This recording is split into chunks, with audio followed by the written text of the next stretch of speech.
All right, so we are now live.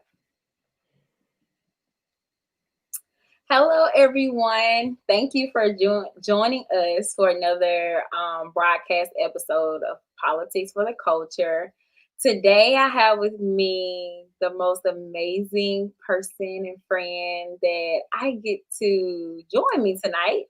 And her name is Miss Arekia S. Bennett. Most of you who are probably watching are from the Jackson area. And if you are, you're very familiar with her work that she does and her love that she have for the community, especially young people, which is one of the reasons why I brought her on because everyone know it is election season.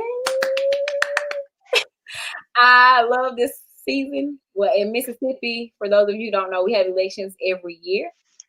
So we be burnt out, but we keep the momentum going, and we really love the work that we do around voting, engagement and civic engagement work. And I would like to thank Miss Arekia Bennett for joining us. So hey, Miss Arekia. Hey, Shalonda. Thank you for having me, and thank you for this platform that you provide for our people. Well, I try to do what I can because I always feel like, our people are always, we are overlooked and sometimes not seen, or sometimes we're seen but not heard. And I wanted to create a space where we're doing both, where we can be seen and can be heard.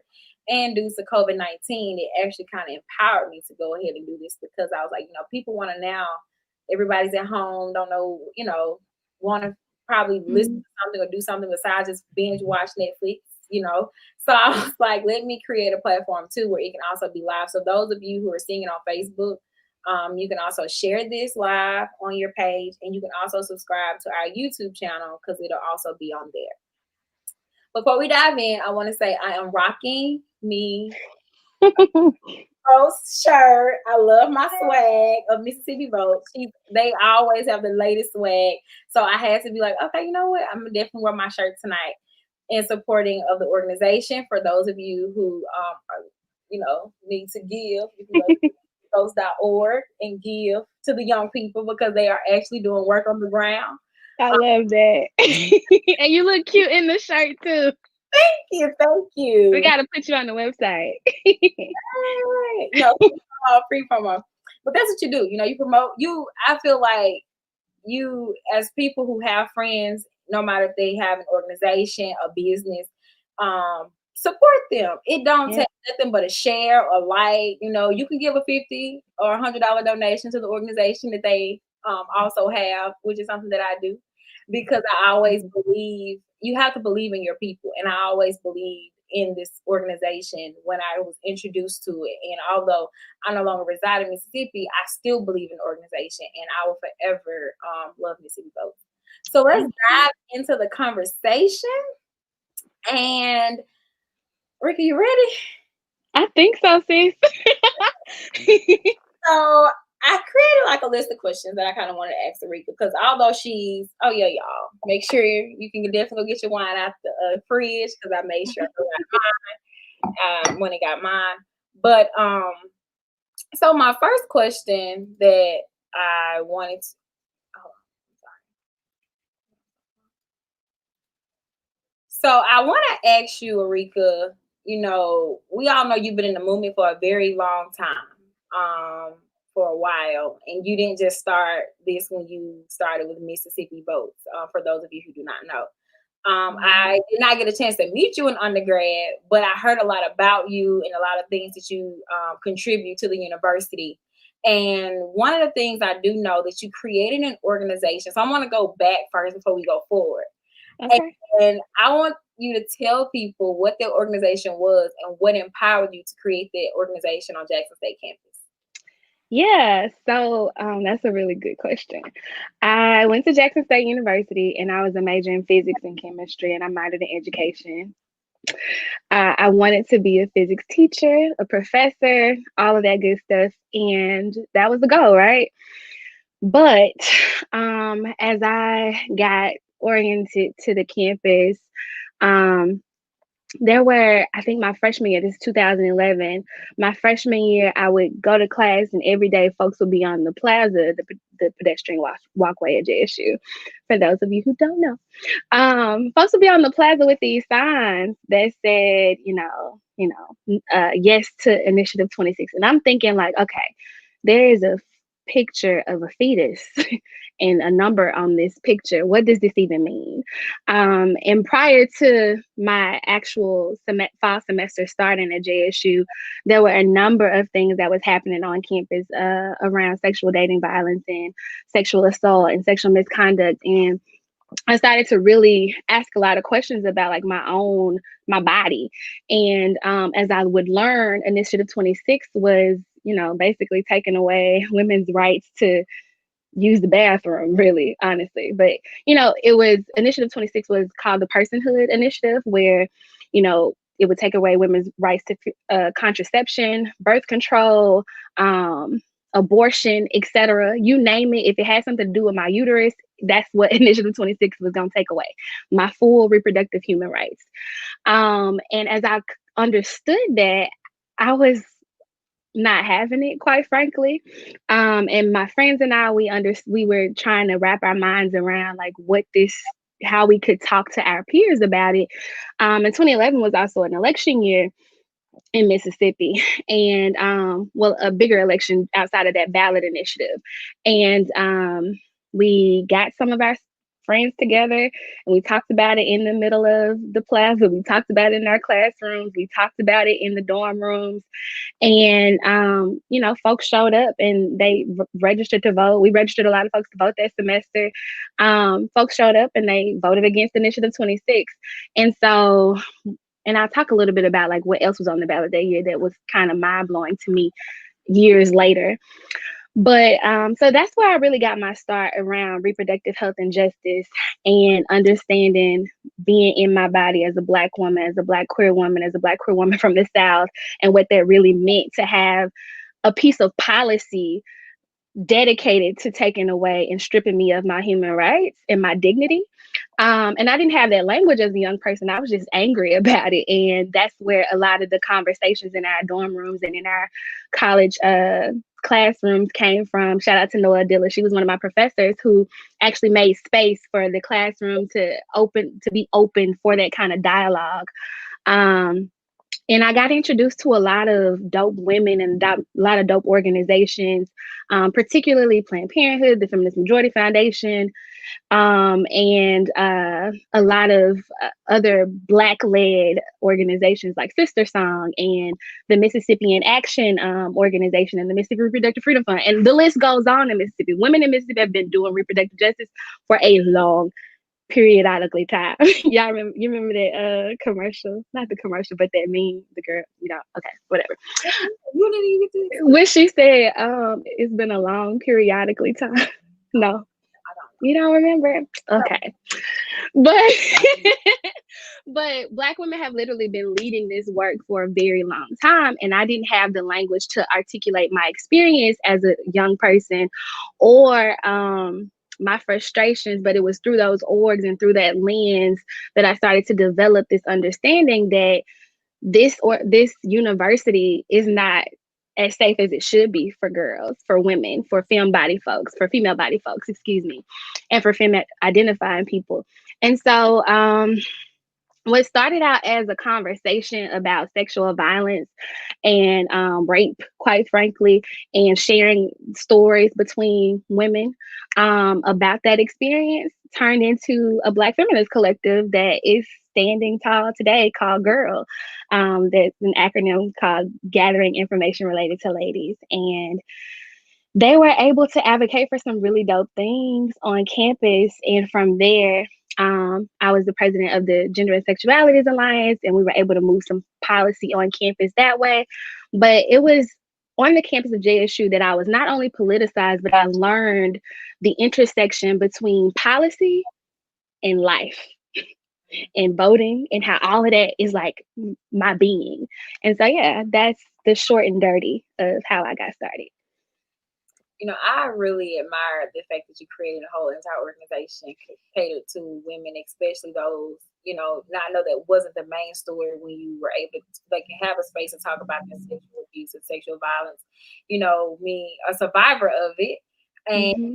I always felt like I didn't have that space when I was on campus. I think when you started, I think I was actually leaving, and I mean we did have the Latasha Norman Center, but it was mostly towards domestic abuse and stuff like that. And I know Right. it still ties in, but like that space for like rape and molestation and sexual abuse, like that is something that as Black people, and I've said it before, that we don't talk about, and as women we Right. overall overlooked because we are afraid to speak up, or we're afraid to speak out. And so girl whom I've had a pleasure to meeting with, some of your amazing girls, they are definitely still doing the work and doing a good job. And I think And not in a tokenizing way either. Like they are, it's not about like, and I tell people all the time, we are not a mentorship organization. That's not what we do. We are empowering and building the next generation of leaders in this movement. And yeah, I think that for the same, similar to you, like when I was leaving JSU after I created Girl with my friend Gabby, shout out to Gabby. That is when I started to reckon and really deal with my own sexual trauma and sexual abuse. But like when I was in the throes of stuff, I wasn't talking about my experience. I was literally talking about my experience through a third person lens because I didn't want to be attached to that. But that space opened up so many gates for my healing to be possible. And yeah, so absolutely, all of that what you said. how are you able to own your truth? We because I talk in third person too a lot when I was examples, and I was not able to really own my truth until like after I had graduated undergrad. Like I would tell my friends, like my friends knew, tell a few family members, not many, but it was like I was afraid to own my truth until like I don't know, it was just something about me. I just woke up one day and I just became this brave person. And Yeah. I've always had a voice though, but it was always hard for me to just be like not consider the angry Black woman in the room or on a job and stuff like that. So how was you able to own the truth about Arekia? Oh girl, I was angry. And I didn't attribute my anger to the experience that I was having or that I had. I put all of my energy and all of my time into creating this space that I didn't have, without recognizing or reckoning with my own stuff. But one of my girls, right before I had become ED of Mississippi Votes, one of my girls was like, "You too invested. What's going on?" And like the healing that I had allowed and made space for their for possibilities for their healing, they allowed that for me and like started interrogating my truth, or like asking me leading questions, and I was like, okay, this is why I really started Girl.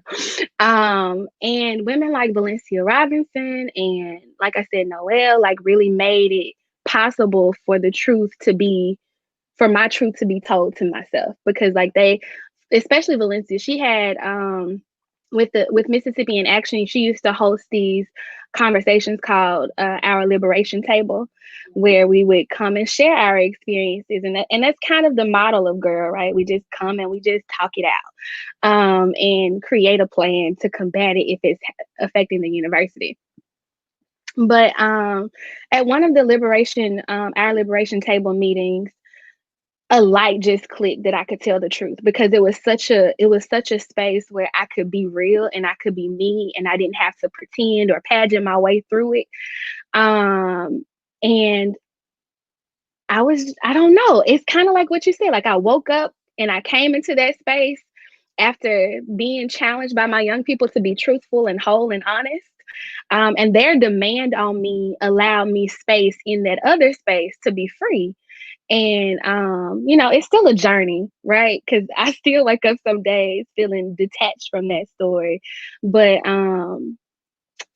the beauty in it now is just being able to like name a thing happened, call it what it is, identify it when it shows up in other spaces, and try to move on to the best of my ability. Yeah. Yes, I love it.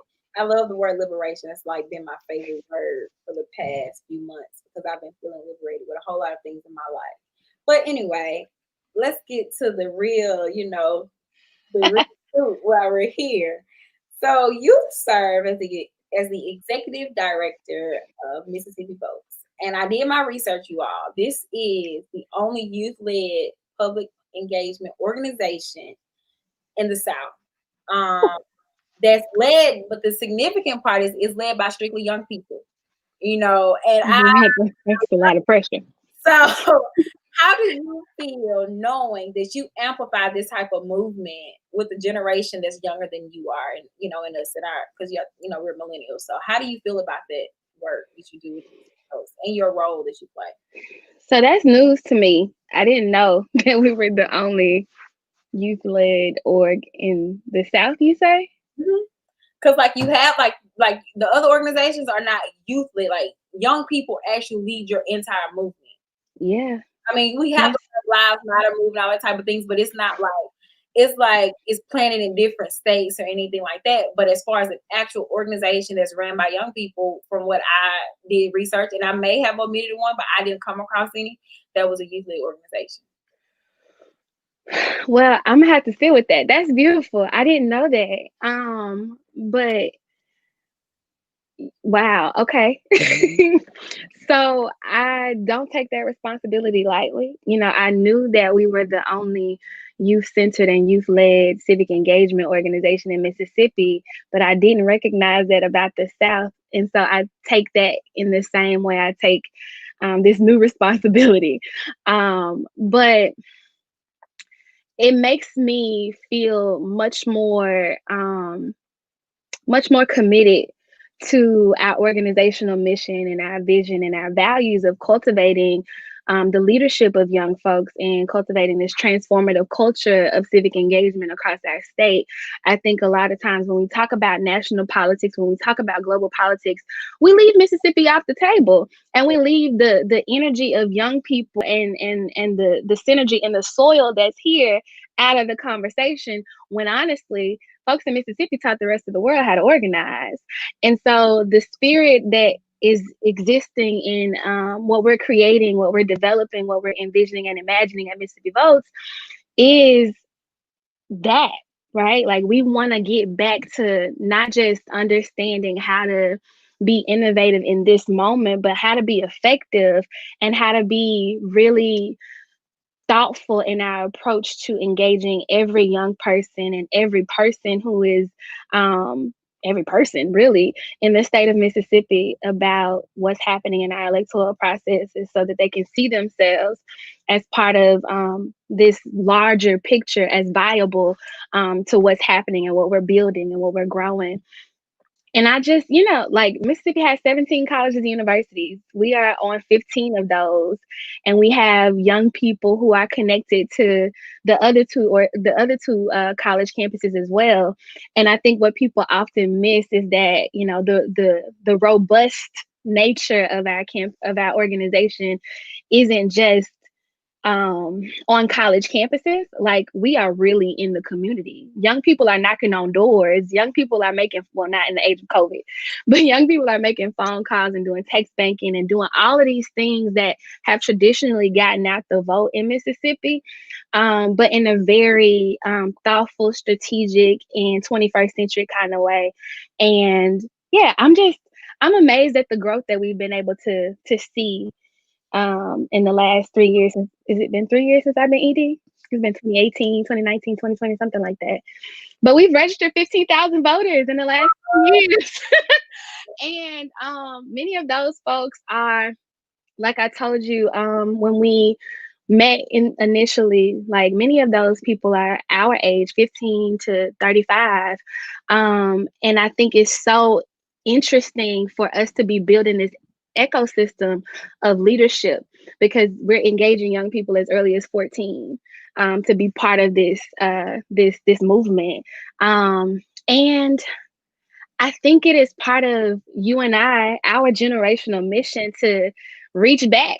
Not when we're 50, but like while we have the grab, the resources, the energy to energize these other young people, that you can be here and you can do whatever you imagine. And my job is to anchor and to really hold dear to whatever it is that these young people are imagining about the possibilities of the world. Because I think people did it for us, but they did it in a way that wasn't like interactive or personal. And now we have the opportunity to do that for young people in Gen Z. Nick And Nick Eden said, I think I'm pronouncing his name right.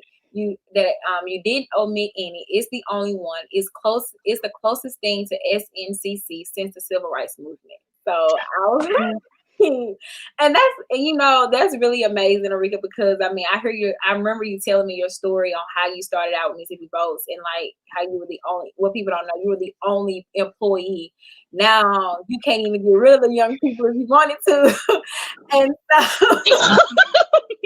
and it's amazing, it's beautiful to see because they could be anywhere in the world though. You think about it, even during this pandemic, they could be out, they could be, yeah, committing crimes or something. They could be doing anything outside yeah, of being in civic engagement work, but they choose to come to Mississippi Boats, knock on your door. You feed the crowd. You always put your all into young people, and you love them, and I know they love you and appreciate you for all the work that you have done.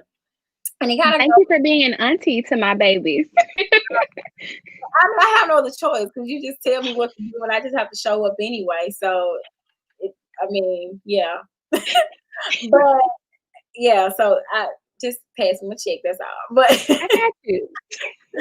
so no, and it goes into like as we talk about young people, there's a myth that they say young people we're not voting, and we've been hearing this myth, Arekia, for a very long time. And I know this is the conversation that can get you heated, which is one.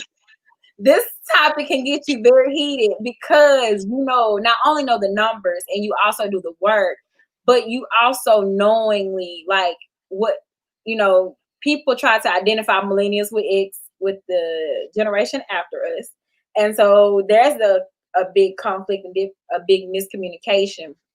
And so my question is to you: explain why that the myth of young people not voting is false, and kind of give data if you have it on the increase of voter turnout amongst young people in Mississippi, or if you Okay. have other information on the South, or feel free to do that too. I'd love to.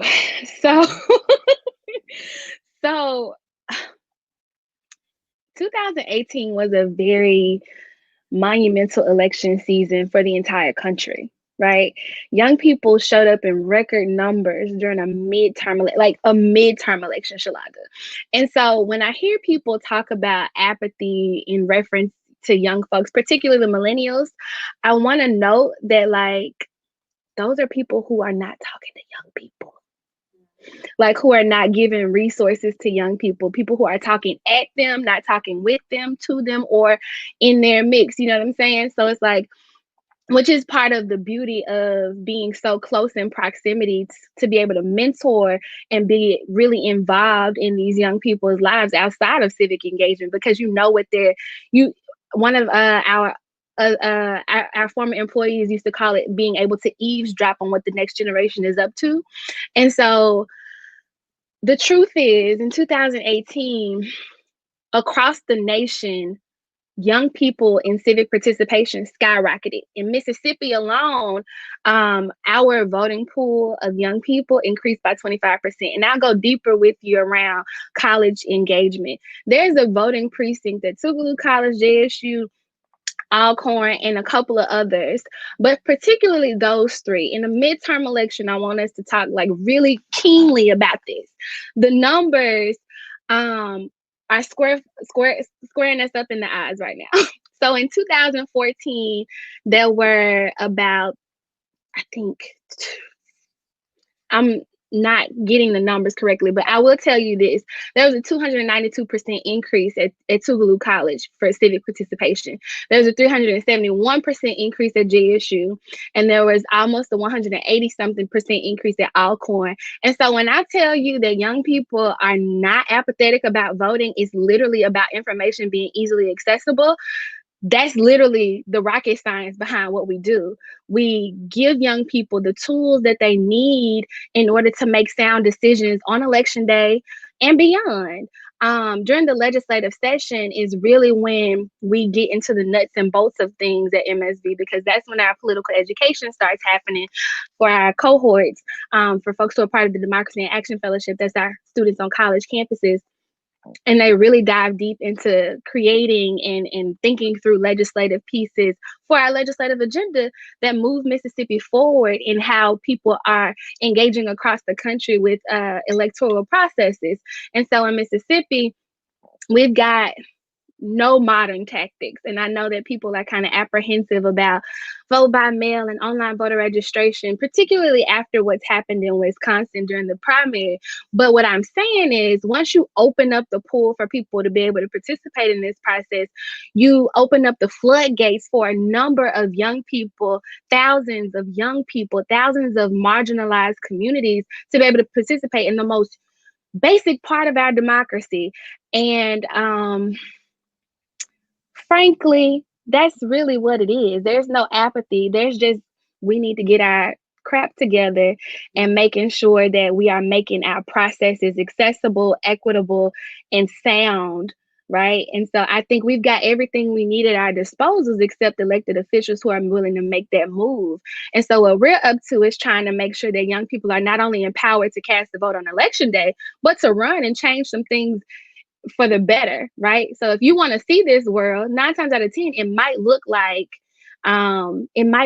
you running for office. It might look like you being the data scientist on this campaign. It might look like you having political ambition beyond your imagination. I don't know. But my job is to create a space where that creativity can flow.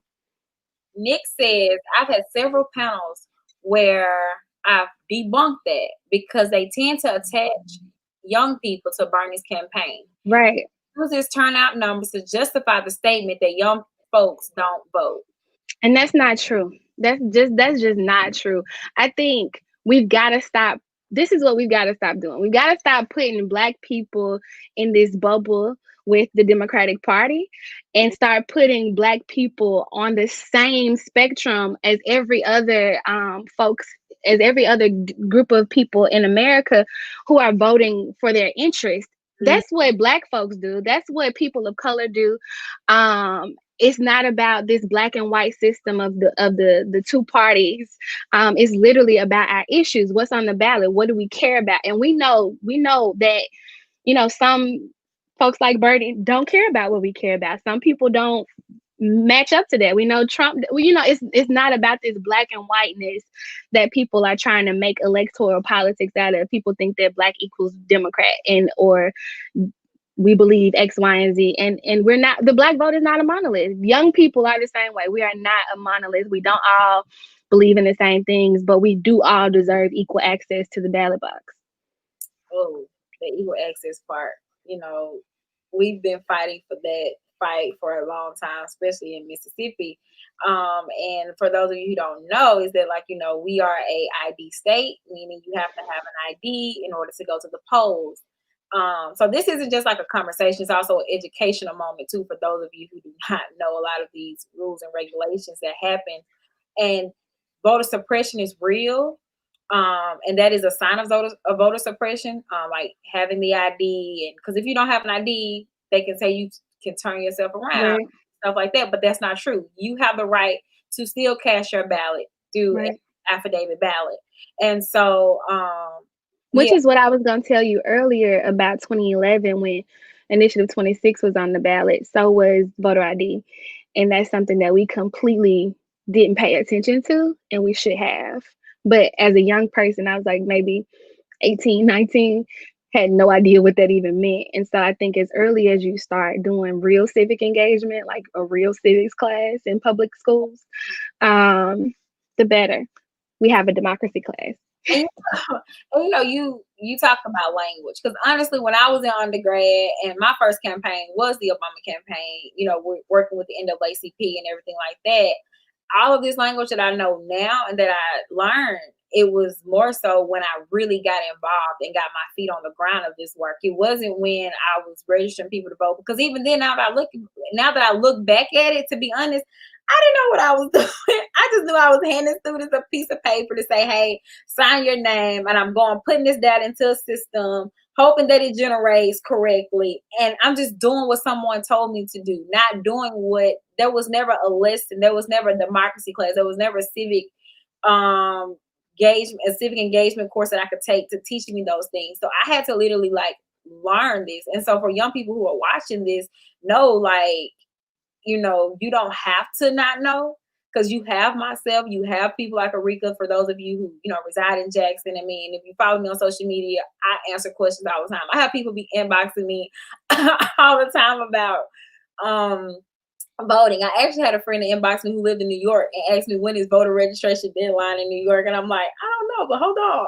You know what? I didn't know. I didn't even respond until I found the answer, and so that's the kind of person that I've grown to be, because I don't want to misinform my people, because it is important that they know what's really happening and what's going on. Right. Which kind of goes into the other question. With your leadership, Arekia, and the political platform that you have had, how have you influenced policy in the state to fight for change in the Black community? Whew.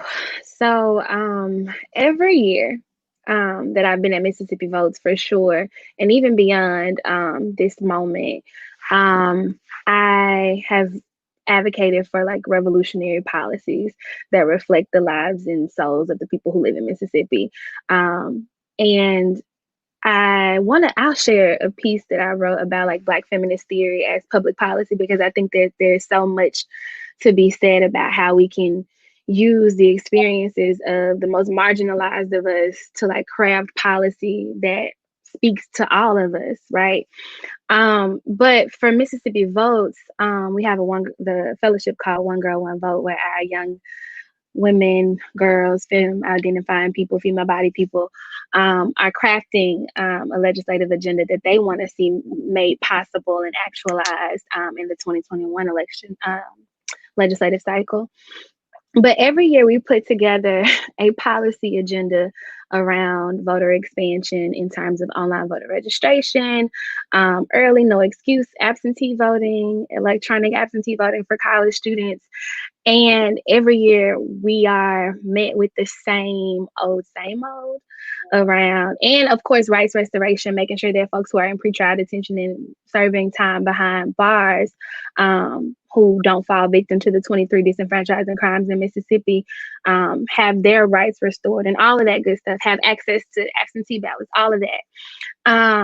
Every year it falls on deaf ears in our legislature, but that doesn't stop our work from coming and being transparent to the public and releasing policy briefs to let people know what these different policies will do, and making sure that people have the tools and the access to be able to reach out to their legislator.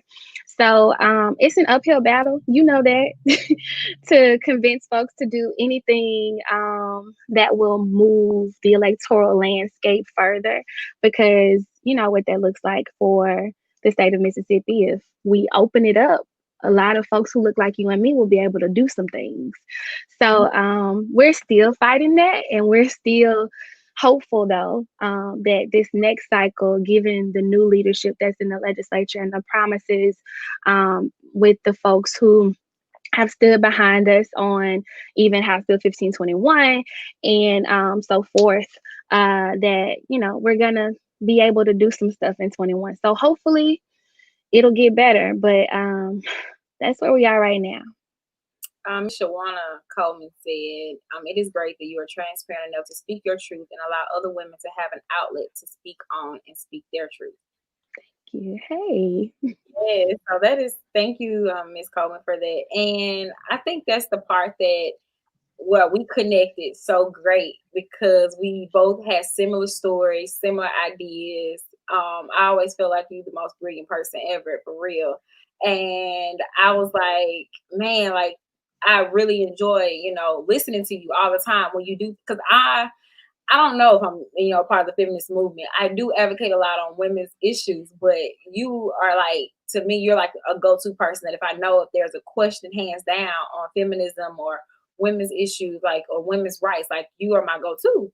And it came from, like what you said, having older women to teach you. And I feel like for me, I mostly had the biblical way of older women teaching me, instead of really talking about policies that's happening and issues that are really surfacing our community. And those are some things that we don't often touch on Mm. because of that moment of being afraid. So I always, admire your bravery in that.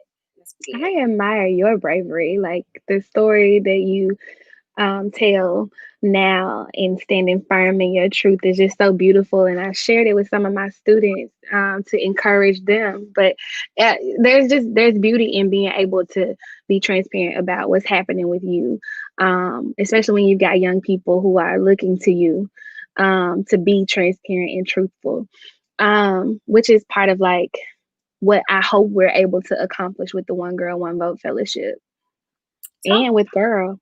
yeah, talk more about the One Girl, One Vote and what that means so that people So, Dr. Brittany Cooper wrote a book called Eloquent Rage, and I am in love with everything, every page, every page. What'd you say? write that one down. Yes. And so as I went through the book for like the second time, there is a quote that says, or that asks a question, what might it mean to start from a Black girl's fears and create a world that's safe for her? And it like it just took me because I for the first time I felt like I had language around what I am trying to do with my leadership, with my political views, and with the way that I see democracy working and shaping. Um, and as I became the executive director of Mississippi Votes, I sat with that question for a long time because I realized that it wasn't up to me to determine what my leadership should embody. It was up to the other young women who were a part of all of these different things that I had helped curate and help build to determine like what this should mean for other young girls, what this should mean for other queer girls, what should this space be, what should my leadership mean.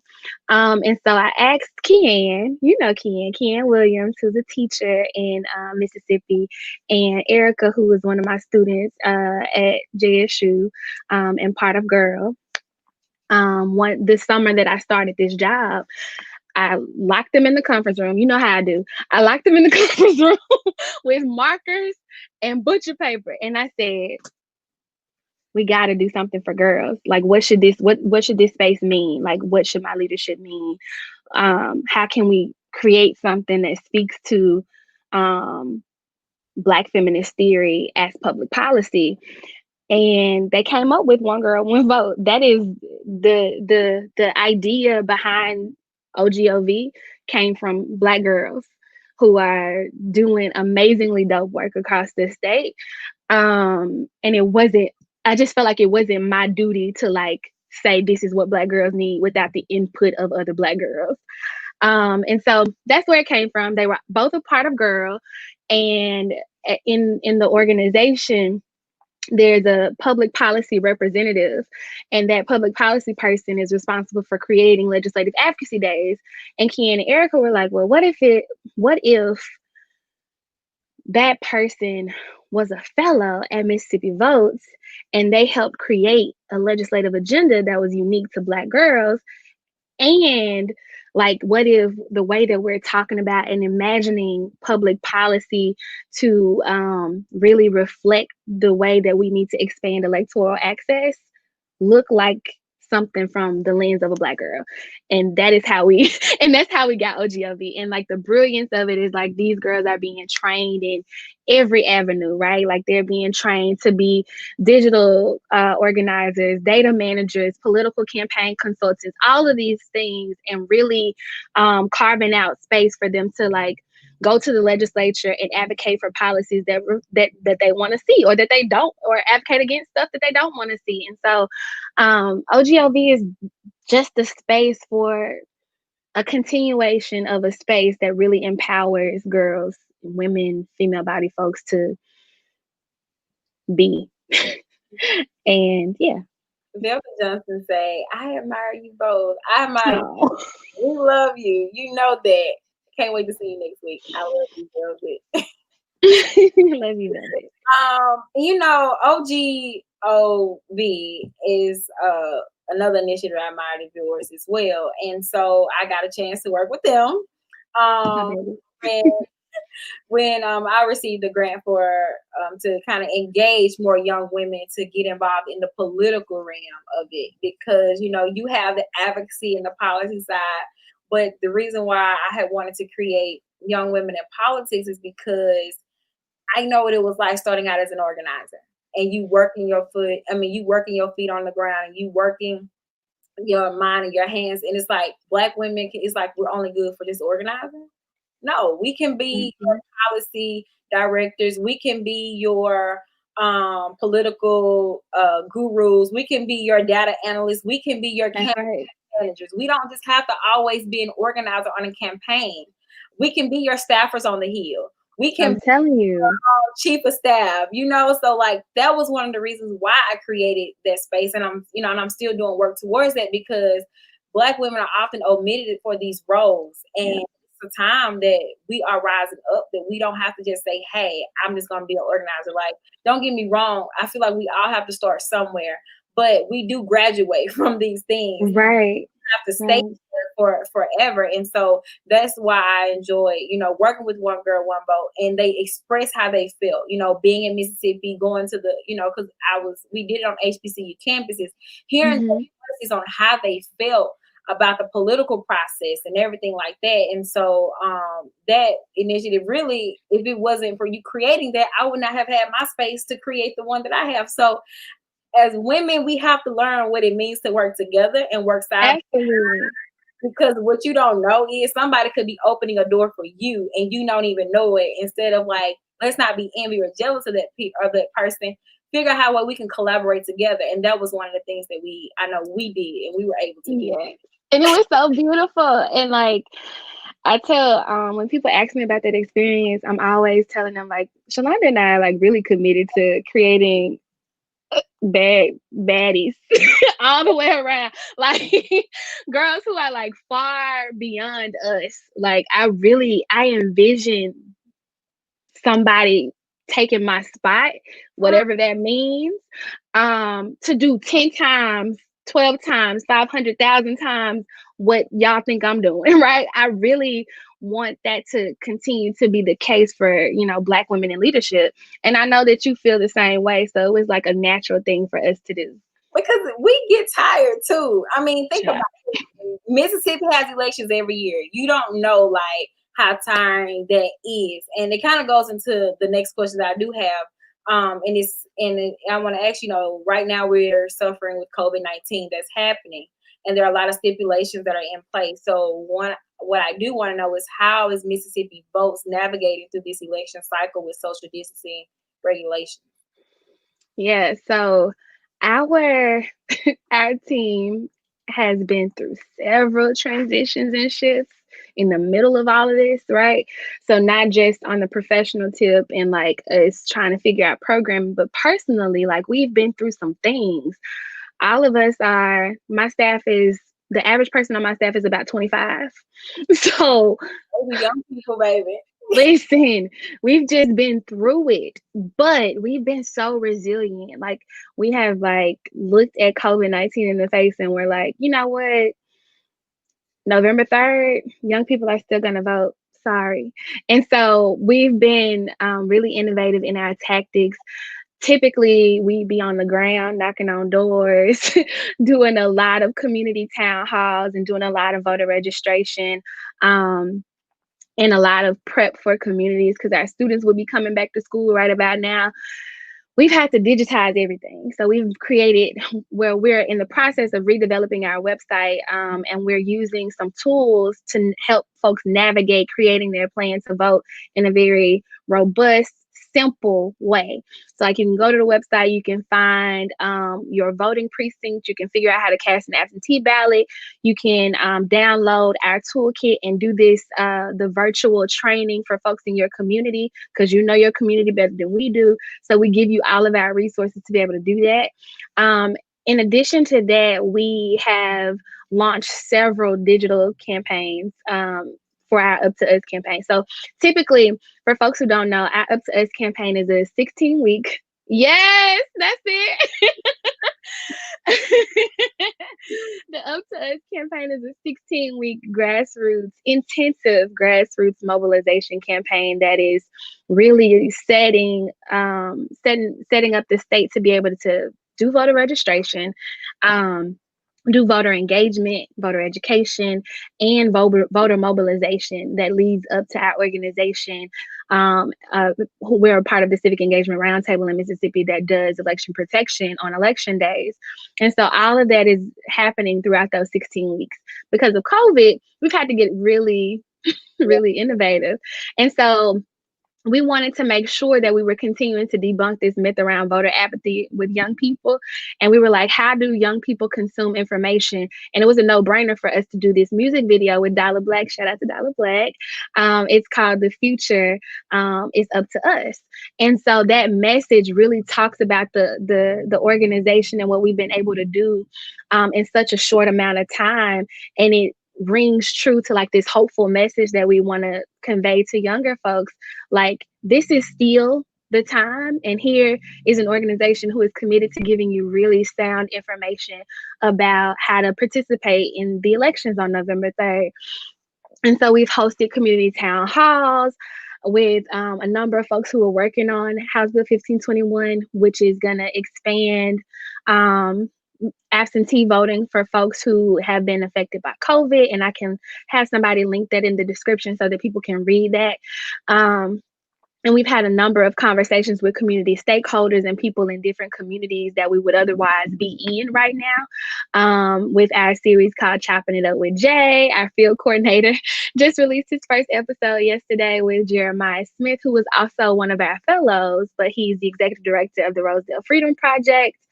Hannah, who's our policy and research analyst, is amazing and has been releasing some really good information on our YouTube channel about, what is absentee voting? What else is on the ballot in November? And answering these questions around like very basic questions that folks need to know the answers to before the November elections.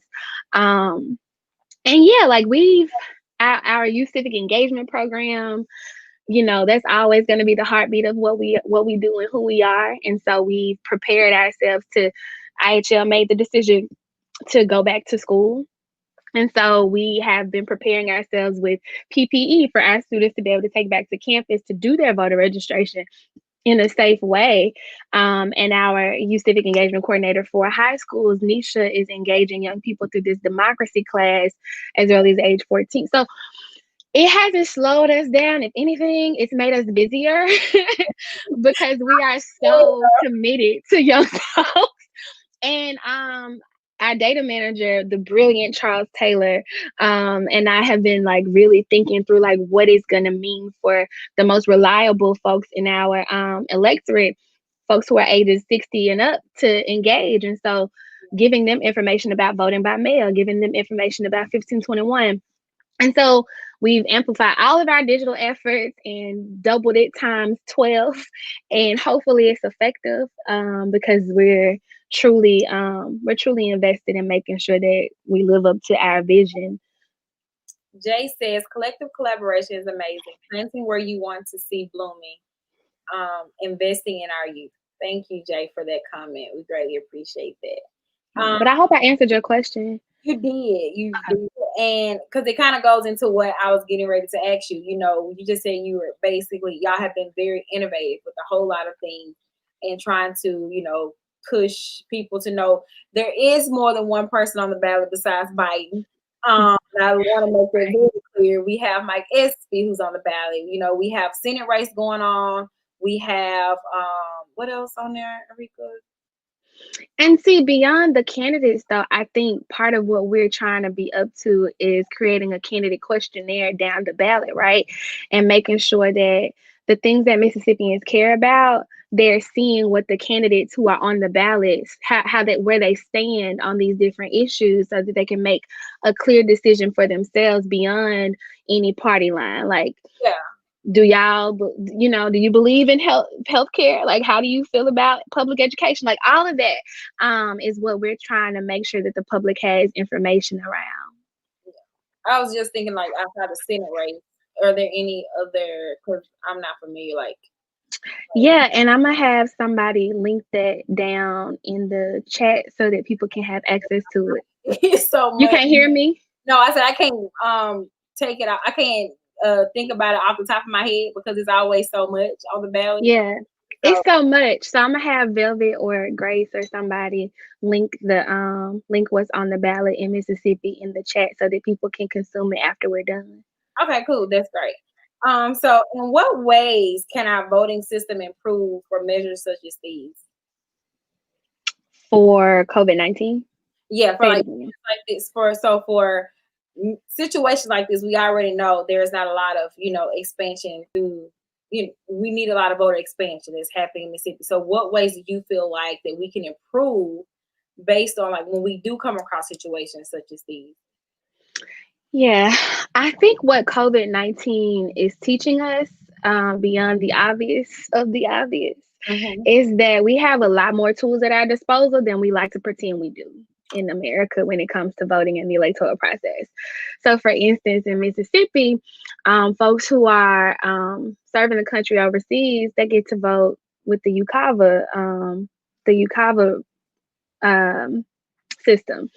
And we already have absentee voting. We already have some of the things that are in place, and literally, it takes a tweaking of a system to make it become electronic voting for college students, or absentee voting, or Initiative 65, or something like that, right? And I don't think what we have been. I lost my train of thought. I don't think that we are at a loss for ideas around what the possibilities of our democracy is. I think that what we have to do is be better stewards of our definition of democracy, and making sure that the people that we're not just electing into office, but the people who get to make community decisions are clear on our communal understanding of what we want to see as a collective body of Mississippians. And so I think that COVID-19 is gonna, or has opened up a lot of doors for conversations around, okay, so this isn't hard to do. How do we ensure that Mississippians have a fair and equitable electoral process? And a lot of that looks like the education of our election commissioners and our poll workers, and making sure that we have a competent Secretary of State. And so hopefully, this time where we've been in quarantine, folks have really been reckoning with what we have at our disposal to imagine what we want to see democracy become. Awesome. And the people that she just named were those positions like Secretary of State, your election commissioners, and people like that. These are people who control the voting part of our lives when it comes to counting the voting, ensuring that we get the ballots at the precincts, and all of your poll managers, and precinct managers, and stuff like that. And those are people like that's why we need a civic engagement course, because a lot of people are not familiar with a lot of this language or knowing who these people are. And of course, you can go to the Secretary of State website to know who our Secretary of State is in Mississippi. And you can also find your election commissioner and things like that, and how to navigate it. It's not the easiest, but I promise you, like, it'll tell you like if you want to find your voting precinct, if you don't know where you're going to vote. So your the Secretary of State website, which is sos.gov, www.sos.gov, is somewhere you can go for all of that kind of information that she just explained to us. And And we make it a little bit more easier on our website. So if you want to go to msvote.org/vote, that okay, might be helpful. you know what? Kaylin is ahead of us. Kaylin McCall. He put the link inside of the feed, so you can go click on MississippiVotes.org and it'll take you. Thank you, Maku. Um, you're right. You said I'm sorry, Kaylin. And he can take you right there to it. So, Arekia, who is your hero in the movement, and how did they impact your work today? Oh, so that's a really interesting question too. Um, I think that this is what I learned about movement and people, is that when you make somebody your hero, you set yourself up for, the possibility to be disappointed. And so, because people are people, people are human, and we make mistakes. So I think moments and movements are heroic to me. Mhm. So the movement of 1964 with the Freedom Summer, that is inspiring and heroic to me. And yeah, like the audacity of young people in Mississippi is a heroic theme for me to be part of, to know and love so intimately and deeply. And I think, yeah, like I said, naming somebody as a hero is a lot of responsibility to put on somebody. But I will say that the likes of people such as Charlene Carruthers, so many. Charlene Carruthers is one of my favorite movement activists that isn't necessarily a hero of mine, but definitely somebody whose leadership style that I try to take from and learn from a lot. She was the founding director of the Black Youth Project 100. And I also love and admire Dr. Brittany Cooper, who I mentioned earlier, who's the author of Eloquent Rage. Like her writing ability is very heroic for me as a Black girl who struggled to figure out like what is feminism as a Black girl who is all of these things, right? So finding my space, finding my place and my space and my voice in the pages of Eloquent Rage was a heroic tale for me. The girls who are in Girl and in One Girl, One Vote, and the Black girls on my staff, their stories are inspiring and heroic to me. You are, your story is heroic to me, but I wouldn't dare put that responsibility on anybody to be a hero. I admire that because I'm like that too. Like even when I did speak my truth, I remember a person contacting me. It's like, "Oh, you're my hero," and I'm like, "No, I don't want to be a hero. I'm one. I'm flawed. I make mistakes. Know that I just was just used by I'm just the vessel, and the vessel.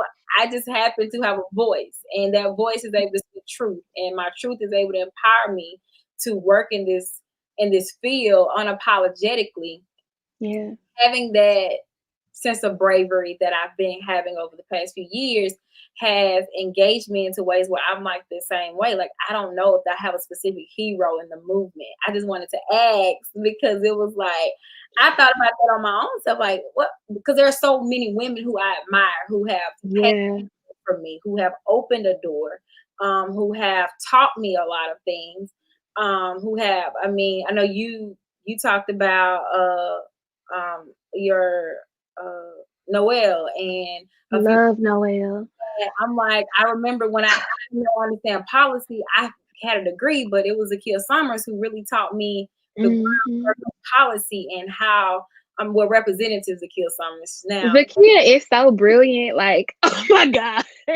So, like, Zakia, Nashambi, Noel, like, Valencia, like the beauty of their brain and like their effortless strategy and their care about community is like I just, you know me, I sit at their feet all the time. Like, I'm like, teach me, because I don't know. But again, like I said, like I wouldn't dare like give them the responsibility as a hero because, like I said, that is so much of responsibility, and it's part of the reason why in Girl, like I try really hard for people to don't call me a mentor. I'm gonna disappoint you. With your coaches for this year. I'm glad you call it a coach because I'm like I just told a friend of mine because I was a part of her, I'm still a part of her mentor program. I said, listen, just call me whenever you need something. I'm there. I don't think I can be the mentor because it's a lot of responsibilities. And don't get me wrong, I still have my students who I've had over the years who consider me a mentor, and I'm like, okay, they my mentees, but I now call them my babies because they will forever be my babies. And so I get it. And I think like the humbleness in us, like that keeps us grounded because it's like for me, I don't want to get to the point where I'm so almighty and I forget the real reason why I'm here. And I think sometimes that can happen when your head is boosted a lot or it's or your ego is stroked a little bit. And I always ask God, like, or when I'm praying, to make sure He continues to humble me when I'm getting called on for a panel discussion or when I'm getting asked to do certain things, because you know, I don't always know what direction I'm going in when I'm speaking or what I'm going to say. And so I always need that level of direction. And it kind of Yeah. leads to my last question for you as we get ready to close. And is, what advice would you give a young Black girl who wants to get involved in politics, community organizing, or social justice work? Whew. And I'm gonna give you two. You know, this is a two-way street. So come on. Okay, you go first. You first. See how you do? Oh man.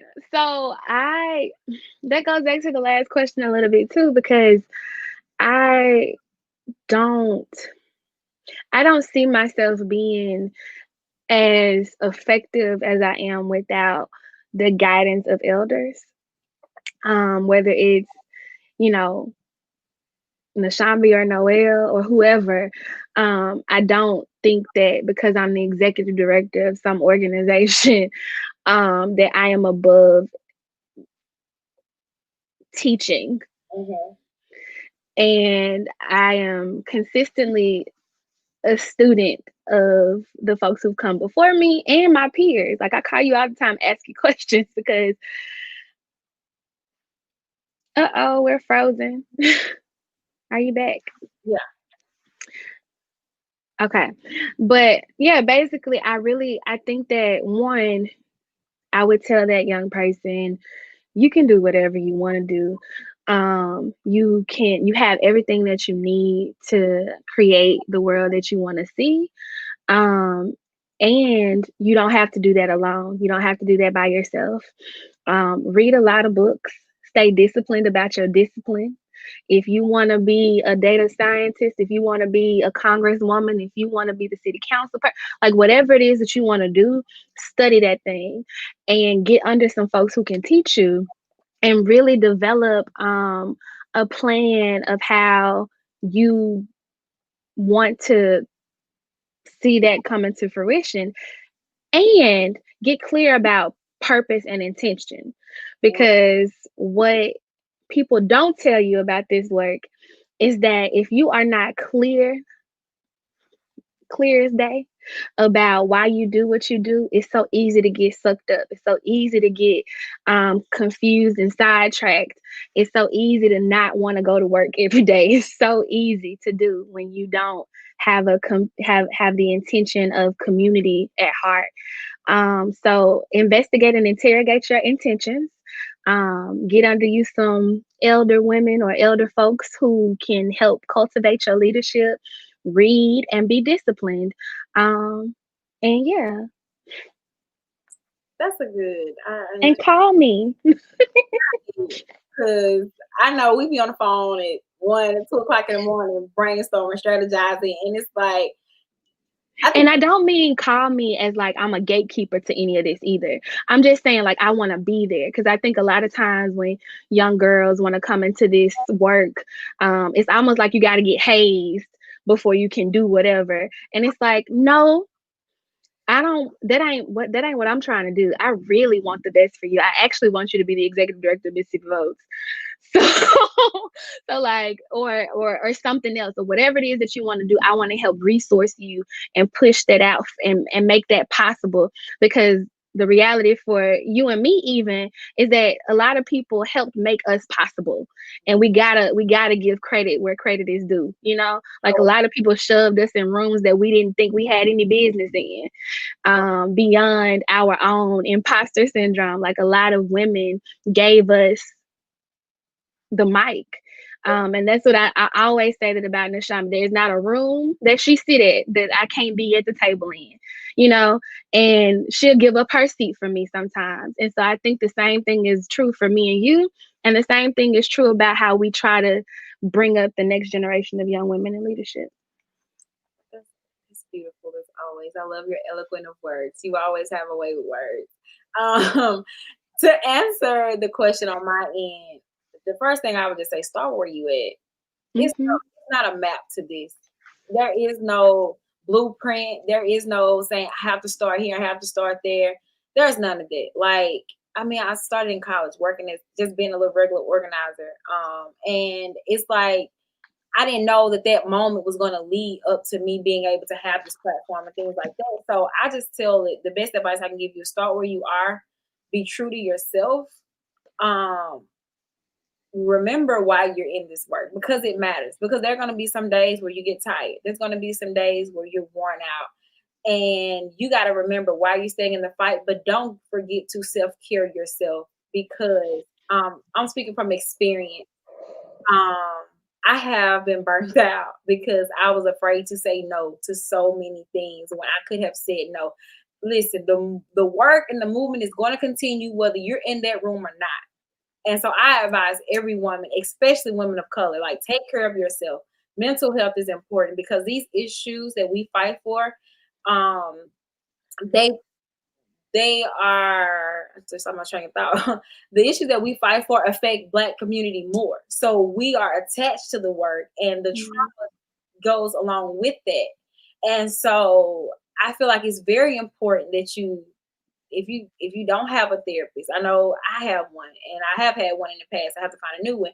I found that helpful because I was able to talk about and let out all of my troubles, including the workload that I had. So I just recommend those things. Like just start where you at, make sure you take care of yourself, and just don't forget why you're in this work. Because if you don't, then it's easy to give up when you don't see it happening. Because I'm gonna tell you, be honest, the policy that you fight for may not even pass, baby. It's gonna get make it stopped and committed, but you can't stop it when it stops.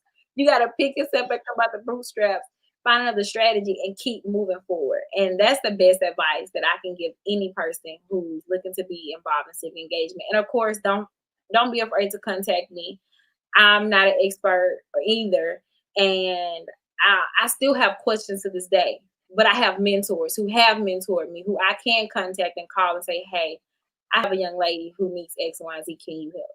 And so that's Yeah. the purpose and that's the point of this. And we're getting ready to come to a close. So thank you, Arekia, for joining me tonight. Thank I you for having me. you. I greatly appreciate the work that Mississippi Bolts is doing, and I applaud you on your upcoming endeavors. I know that you all will still make this election year a success, even during COVID-19. So, congratulations already. And I give you a hand clap because I know y'all working hard. Thank you, and thank you again for this platform. It's necessary. You are necessary. And yeah, let's get free. Thank you. Have a good night. Night. See you later.